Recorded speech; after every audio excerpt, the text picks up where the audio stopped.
అందరికీ నమస్కారం. ఇవాళ మనతో పాటు ప్రముఖ ఆధ్యాత్మికవేత్త, ఆస్ట్రాలజర్, ప్రముఖ సైకాలజిస్ట్ హరి రఘుప్రియ గారు మనతో ఉన్నారు. మేడంతో మాట్లాడదాం. మేడం నమస్తే. మేడం నమస్తే నాన్న. మేడం, పూజ గదిలో పూజలు చేస్తూ ఉంటారు, చాలా నిష్టతో చేస్తూ ఉంటారు, భగవంతుడి మీద ప్రేమతో చేస్తూ ఉంటారు, తెలుసో తెలియకో కొన్ని తప్పులు చేస్తూ ఉంటారు. ఎలాంటి తప్పులు చేయడం ద్వారా ఆ పూజ చేసిన ప్రతిఫలం అనేది మనకు దక్కకుండా పోతుంది. అలాగే కోరికలు కోరుతూ ఉంటారు, చాలా భారీ కోరికలే కోరుతూ ఉంటారు. మరి పొరపాటును కూడా దేవుడిని పలానా కోరికలు కోరుకోకూడదు అంటే ఎలాంటి కోరికలు కోరుకోకూడదు? అయితే పూజా మందిరము అంటేనే మనకి పాజిటివ్ మైండ్ సెట్ ఉండాలి. అంటే పాజిటివ్ మైండ్ సెట్ ఉండాలి అంటే మనం కూడా అటువంటి పాజిటివ్గానే ఉండాలి. అంటే శుచి, శుభ్రత ఈ రెండు పాటించాలి.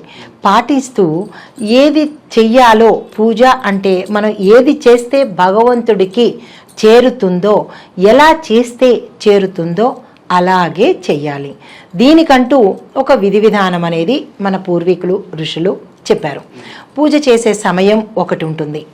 ఆ సమయంలో తప్పితే ఇంకొక సమయము, ఏ సమయమైనా అంటే సూర్యోదయాన్ని నుంచి మనకి అభిజిత్ సమయానికి ముందు మాత్రమే. అభిజిత్ సమయం అంటే మనకి 11 దాటిన తర్వాతే వస్తుంది. ఆ దాటిన తర్వాత పెట్టే పూజ కానీ ఏదైనా వృధానే, అప్పుడు చేయకుండా ఉండడమే మంచిది. అయితే ఈ సమయంలో పొద్దున్న చేయలేకపోతే తరువాతైనా చేసే అవకాశం ఉంటే కనుక, లేదు 11 గంటలకి చేసే అవకాశం, అందరికీ ఒకే టైం అవకాశం ఉండకపోవచ్చు. ఈ సమయంలో పూజ చేసేటప్పుడు శుచి, శుభ్రతతో, మంచి వస్త్రంతో, మంచి మనసుతో, అన్నిటికన్నా ముందు కావాల్సింది స్వామి చూసేది మనం పెట్టే తినుబండారాలో కాదు, మనం చేసే ఆర్భాటాలో కాదు, మనం వెలిగించే ధూపదీప నైవేద్యాలతోనో కాదు. అవి ఒక ప్రక్రియ మాత్రమే. కానీ ఆయన చూసేది మన మనసు చూస్తాడు, మన శక్తి చూస్తాడు. మనసు, శక్తి ఈ రెండే స్వామివారు చూసేది. అయితే ఇవి మంచిగా ఉండి ఎలా చేసినా సరే ఆ స్వామి స్వీకరిస్తాడు. తర్వాత ఏ కోరికలు కోరకూడదు అనేది అయితే మాత్రం ఎలాంటి, అసలు ఆయనకి తెలీదా? మనకి కోరక్కర్లేకుండానే ఆయన అనుగ్రహిస్తాడు. సరే, మానవులం కాబట్టి మనం కోరికలు అంటూ ఉంటాయి కాబట్టి మనం ఏదైతే మనకి సంబంధించి, మన కుటుంబానికి సంబంధించి పురోగతి కోసం మాత్రమే కోరికలను ఆయన యాక్సెప్ట్ చేస్తాడు. అంటే నేను, నా కుటుంబం బాగుండాలి, ఎటువంటి ఒడిదుడుకులు రాకుండా, ఆర్థికంగా నాకు ఇది కావాలి, అంతేగాని నాకు ఆర్థికంగా కోటికి వెంటనే వచ్చేయాలి అలాంటి కోరికలు కాదు. మనకి అందుబాటులో ఉన్నవి ఆయనకి విన్నవించుకుంటాము. మన కోరిక అనే దానికన్నా మన బాధని ఆయన విన్నవించుకోవాలి. కోరిక అనేది ఎప్పుడూ చెప్పుకోకూడదు. ఆయనకి అన్నీ తెలుసు, కానీ బాధని కనుక విన్నవించుకున్నట్టయితే వెంటనే మనకి రెమెడీ కనపడుతుంది. అంటే వెంటనే మనకి అనుగ్రహించే శక్తి చేస్తాడు ఆయన. అయితే చాలా మంది ఏం చేస్తుంటారు, దేవుడితో డీల్ మాట్లాడుకుంటారు. అవును, అంటే వెంకటేశ్వర స్వామి పెద్ద పెద్ద వాళ్ళతో, మళ్ళీ చిన్న చిన్న వాళ్ళతో డీల్ మాట్లాడుకోరు, పెద్ద పెద్ద దేవుళ్ళతో మాట్లాడుకుంటారు.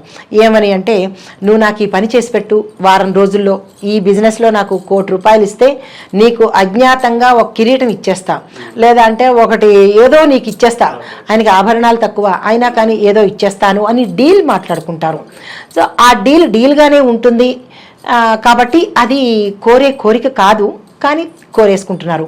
నిజంగా కోరిక కోరడం అంటే కోరిక కాకుండా మన యొక్క బాధని విన్నవించుకోవటము.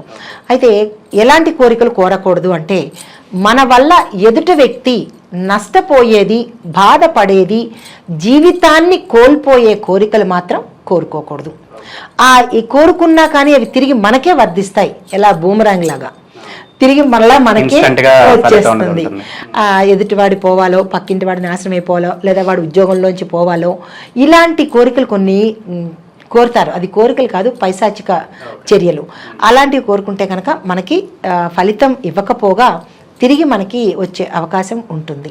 మేడం, అలాగే ఇంట్లో దుష్ట శక్తులు ఉంటాయి అంటూ ఉంటారు. అలాంటి దుష్ట శక్తులు ఉంటే ప్రాక్టికల్గా, అరే మన ఇంట్లో ఏదో దుష్ట శక్తి ఉంది, పలానా రెమెడీ చేసుకోవాలి ఖచ్చితంగా, సో ఆ తెలిపే సంకేతాలు మనం ఎలా తెలుసుకోవచ్చు అంటారు, ఇంట్లో దుష్ట శక్తులు ఉన్నాయి అని చెప్పి? అసలు మనమే పరిశీలించుకునే అవకాశం తెలియట్లేదు ఎవరికి, ఆ టైం కూడా లేదు. కానీ ఇంట్లో ఉన్నది అంటే కనుక తెలుసుకోవడానికి కొన్ని ఉన్నాయి. మొదటగా మన ఇల్లు ఎప్పుడు దుర్వాసన కొడుతూ ఉంటుంది. క్లీన్ చేసినా కూడా ఎంత క్లీన్ చేసినా కానీ ఏదో ఒక మూల నుంచి ఫౌల్ స్మెల్ వస్తూ ఉంటుంది. దాన్ని బట్టి మనం గమనించవచ్చు. తర్వాత రెండోది, తరచూ బూజులు పడుతూ ఉంటుంది. మనం ఈ వారం క్లీన్ చేస్తాము, నెక్స్ట్ వారానికో 2-3 రోజులకో బూజులు ఎక్కువ పడుతుంటుంది. అది ఒకటి గమనించుకోవాలి. ఎక్కువ తరచూ బూజులు పడుతోంది అంటే కనుక ఆ ఇంట్లో దుష్టశక్తి ఉన్నట్టే, ఇది పక్క. తర్వాత ఇంట్లో ఫౌల్ స్మెల్ వస్తున్నప్పుడు ఎంత దీపాలు వెలిగించండి, ఎంత ఇది చేయండి, ఫౌల్ స్మెల్ వచ్చింది అంటే కనుక అది నెగిటివ్ ఉన్నట్టే. మూడోది ఏంటంటే, తరచూ దెబ్బలు తగులుతూ ఉంటాయి. ఊరికనే దెబ్బలు తగులుతుంటాయి. మంచం మించి పడిపోతూ ఉంటారు రాత్రి సమయంలో. అది కూడా ప్రత్యేకమైన సూచన. అంటే అది ఎలా పడేస్తుంది అంటే, మంచం మించి కానీ మెట్ల మీద నుంచి కానీ తరచూ పడిపోతున్నారు ఒక వ్యక్తి. ఏదో కాలు జారి పడడం అది ఓకే, కామన్, అది ఎవరికైనా. కానీ తరచూ ఇవే జరుగుతున్నాయి అంటే మన ఇంట్లో దుష్టశక్తి ఉన్నట్టు. తర్వాత ఇంకొకటి ఏంటంటే, తల మీద మాడు దగ్గర, సహస్రారం దగ్గర ఎప్పుడూ లాగినట్టుగా కనపడుతుంది. మనం ఏ దిక్కులో మంచం మీద పడుకున్నా కానీ చెప్పాలంటే తల గుంజినట్టు ఉంటుంది అంటారు. అలా అంటే అర్థమవుతుంది. సో ఇలాంటివి తల గుంజినట్టు ఉంటుంది, తల లాగినట్టు ఉంటుంది అని అంటే కనుక నెగిటివ్ ఎనర్జీ, అంటే చెప్పాలంటే భూత ప్రేత పిశాచాలు ఉన్నట్టే. మళ్ళీ నెగిటివ్ అన్నమాట ఎందుకు, డైరెక్ట్గా చెప్పేసుకుందాం, ఇంట్లో తిరుగుతున్నట్టు లెక్క. తర్వాత ఇంకొకటి ఏంటంటే, దీపం వెలిగిస్తున్నప్పుడు మాటికి ఆరిపోతూ ఉంటుంది. అగ్గిపుల్ల క్లియర్గా వెలుగుతుంది, దీపం వెలిగిస్తాము, కానీ ఇలా వెలిగించి ఇలా తీసే లోపల అగ్గిపుల్ల ఆరదు, కానీ దీపం ఆరిపోతుంది. అలా అంటే చుట్టూ గాలి ఏమన్నా ఉందా అని అనుకుంటారు. అంటే ఫ్యాన్లు అవి పెట్టుకుని మనం చెయ్యం కదా.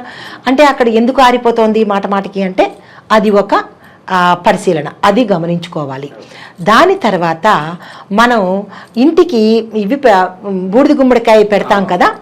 ఆ బూడిద గుమ్మడికాయ పెట్టినప్పుడు 15 రోజుల లోపల కానీ, నెల రోజుల లోపల కానీ, అంటే పౌర్ణమి నుంచి పౌర్ణమికి కానీ, లేదా అమావాస్య నుంచి అమావాస్యకి కానీ, ఈ లోపల కనుక ఆ బూడిద గుమ్మడికాయ ఎండిపోయి దానిలోంచి నీరు కారింది అంటే కనుక అది కూడా ఒక రకమైన ఇండికేషనే తప్పనిసరిగా.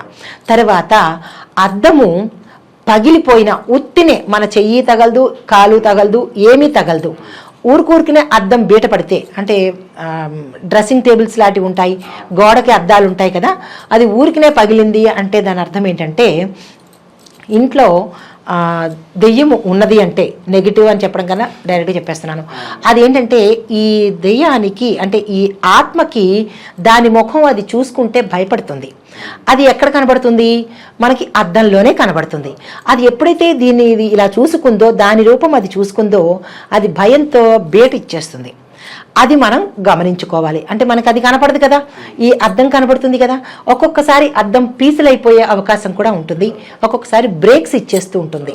సో అప్పుడు అద్దం ఉత్తినే పగిలిపోయింది అని అనుకోవడం కూడా ఒక రకమైన ఇండికేషన్. మన ఇంట్లో ఆవులు, దూడలు ఇలాంటివి పారిపోవడం కూడా జరుగుతూ ఉంటాయి అప్పుడప్పుడు. అది కూడా ఒక ఇండికేషన్ అనుకో. అది కూడా ఇండికేషన్. అంతకన్నా ఇంకొకటి ఏంటంటే, తులసి మొక్క మాడిపోతూ వస్తుంది. అది ఎలా అంటే, మనం కాలుస్తుంటే ఎడ్జెస్ ఎలా మాడుతూ ఉంటాయి, అలాగా మొక్క ఒక్కసారి మాడదు. రోజుకి మనం గమనించుకున్నట్టయితే ఆకు చివరల దగ్గర నుంచి ముడుచుకుపోయి గమనిస్తుంది. ఒక 5-6 రోజుల్లో ఆ మొక్క పూర్తిగా నిర్జీవం అయిపోతుంది. అది కూడా ఇండికేషనే. ఇలాంటివన్నీ మనం గమనించుకుంటూ ఉంటే కనుక మన ఇంట్లో తప్పనిసరిగా అవి తిరుగుతున్నాయి అని గమనించు. మన ఇంట్లో మరి దుష్ట శక్తులన్నీ తిష్ట వేసి కూర్చోడానికి ప్రధాన కారణాలు అంటే ఏవై ఉండొచ్చు అంటారు? ఒకటి, మనం బయట నుంచి రకరకాలు తొక్కి వస్తాం కాబట్టి డైరెక్ట్గా, అంటే బయటను మనం కంట్రోల్ చేయలేం కాబట్టి డైరెక్ట్గా అదే బట్టలతో, అదే కాళ్ళతో, అదే చెప్పులతో, కొంతమంది గనులు ఏం చేస్తారంటే చెప్పులతోనే ఇంటికి వచ్చి లోపల చెప్పులు పెట్టుకునే స్టాండ్ ఉంటుంది, ఇంటి బయట కాదు. సో ఆ చెప్పులు తిరిగి వచ్చి అక్కడ పెట్టడం వల్ల ఆరోగ్యపరంగా డస్ట్ ఒకటి, ఈ పరంగా దుష్ట శక్తులు లోపలికి వచ్చే అవకాశం ఒకటి ఉంటుంది. చాలా మంది డాక్టర్లు సజెస్ట్ చేశారని చెప్పి ఇంట్లో కూడా చెప్పులేసుకుని తిరుగుతున్నారు.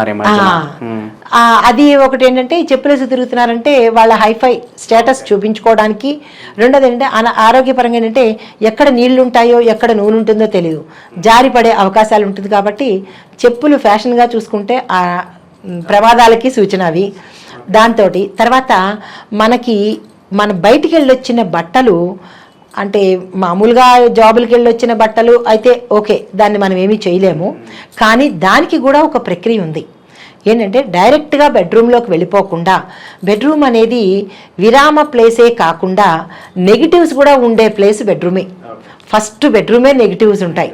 మిగతా స్థలాల్లో అంత కనపడదు, కానీ బెడ్రూమ్లోనే మంచము నెగిటివ్ అట్రాక్ట్ చేస్తుంది బాగా. తర్వాత ఇంట్లో ఉండే అద్దం నెగిటివ్ అట్రాక్ట్ చేస్తుంది. తర్వాత మన బట్టలు తలుపు వెనకాల పెడతారు, ఒక పెద్ద హ్యాంగర్ లాగా ఉంటుంది. అక్కడ ఈ ప్రదేశాల్లో నెగిటివిటీ ఎక్కువ ఉంటుంది. అంటే దుష్ట శక్తి ఆవాస స్థానాలు ఇవన్నమాట. బయటికి వెళ్ళి వచ్చిన తర్వాత రావడమే తీసుకెళ్ళి 4-5 రోజులకు కానీ ఉతకరు, అది తీసుకొచ్చి పక్కన పెట్టేస్తారు. అంటే మనం దాన్ని ఇన్వైట్ చేస్తున్నట్టే లెక్క అనమాట. ఈ ప్రదేశాలు దుష్ట శక్తికి ఆలవాలన్నమాట, నివాస స్థానాలు. ఇలాంటివి అవాయిడ్ చేసుకుంటే బాగుంటుంది. మరి దుష్ట శక్తులను తరిమి కొట్టడానికి మీరు నమ్మే పరిష్కార మార్గం ఒకటి చెప్పండి మేడం. శుచి, శుభ్రత, దైవ ప్రార్థన. మనసులో కానీ బాహ్యంగా కానీ అంతరంగా కానీ ఎదుటి వ్యక్తి చెడు కోరద్దు.